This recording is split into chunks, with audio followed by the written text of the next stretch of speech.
இடிஞ்சு போன இனியா எழில பார்த்து, நான் இப்போவே அம்மாவை போய் பார்க்கணும், என்னை கூட்டிகிட்டு போ அப்படின்னு சொல்லிட்டு திரும்ப கேட்குறாங்க.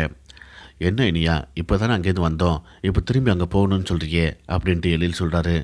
அதெல்லாம் எனக்கு தெரியாது, நான் இப்போவே பார்க்கணும், நீ வண்டியில் ஏறு அப்படின்னு சொல்லிட்டு எழிலை கூட்டிக்கிட்டு இனியா திரும்பவும் அந்த ரெஸ்டாரண்ட்டுக்கு போகிறாங்க. வாசலில் இறங்கி நிற்கிறாங்க. பாக்கியா உள்ள டேபிளை க்ளீன் பண்ணிகிட்டு இருக்காங்க. இதை கண்ணீரோட இனியா பார்த்துட்டு நிற்கிறாங்க. யதார்த்தமாக பாக்கியா பார்த்துட்டு, என்ன இனியா, போயிட்டு வரேன்ட்டு போனால் இப்போ திரும்பி வந்து நிற்கிற, உள்ளவா என்னாச்சு அப்படின்னு சொல்லி கேட்குறாங்க. இனியா ஓடி போய் அழுதுகிட்டு அம்மா அப்படின்னு சொல்லி கட்டி பிடிக்கிறாங்க.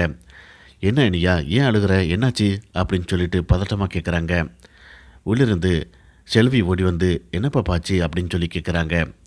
எழில் எதுவுமே பேசாமல் அமைதியாக நிற்கிறாரு. ஏம்மா, ஏன் என்கிட்ட சொல்லாமல் விட்டீங்க, எனக்கு தெரியக்கூடாதுன்னு நினச்சிங்களா, எனக்கு எல்லாமே தெரிஞ்சு போச்சு அப்படின்னு சொல்லிட்டு இனியா சொல்கிறாங்க. என்ன நீ சொல்கிற, உனக்கு என்ன தெரிஞ்சு போச்சு அப்படின்ட்டு பாக்கியா எதுவுமே தெரியாத மாதிரி கேட்குறாங்க.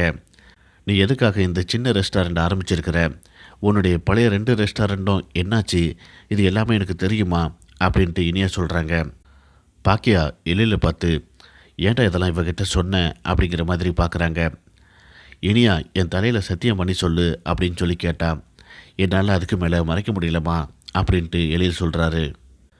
நீ உன்னுடைய ரெஸ்டாரண்ட் எல்லாத்தையும் விற்று தான் என்னுடைய கல்யாணத்தையே நடத்தி வச்சியாம்மா, நீ ரெஸ்டாரண்ட் எழுதி கொடுத்தா தான் இந்த கல்யாணம் நடக்கும் அப்படின்ட்டு அங்கிள் சொன்னாராம்மா அப்படின்ட்டு இனியா கேள்வி மேலே கேள்வி கேட்குறாங்க.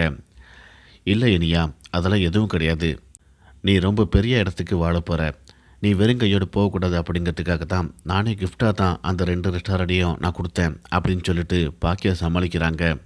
அம்மா, அது உன்னுடைய லட்சியம், உன்னுடைய கனவுமா, நீ அதை எப்படிம்மா விட்டு கொடுப்ப, நீ வேறு யாராவது இதை சொல்லியிருந்தா கூட நான் நம்பியிருப்பேன், ஆனால் நீ சொல்கிறத என்னால் நம்பவே முடியல, அந்த ரெஸ்டாரண்ட் விஷயத்தில் வேறு ஏதோ நடந்திருக்குது, எனக்கு தெரியக்கூடாது அப்படிங்கிறதுக்காக நீங்கள் மறைக்கிறீங்க, என்னாச்சுமா, இந்த ரெஸ்டாரண்ட் கான்வர்சேஷன் எல்லாமே நித்திஷுக்கு தெரியுமா அப்படின்னு சொல்லிட்டு இனியா கேட்குறாங்க. அங்கிளுக்கே எதுவுமே தெரியாது அப்படின்னு நான் சொல்கிறேன், இப்போ எதுக்காக நீ தேவையில்லாமல் நித்திஷை கூப்பிட்ற அப்படின்ட்டு பாக்கியா சொல்கிறாங்க. பாக்கியா எவ்வளோ தான் சொன்னாலும் இனியாவால் அதை நம்ப முடியல. திரும்ப திரும்ப கேள்வி மேலே கேள்வி கேட்டுக்கிட்டே இருக்காங்க. இதோட இந்த பிரமோ முடியுது.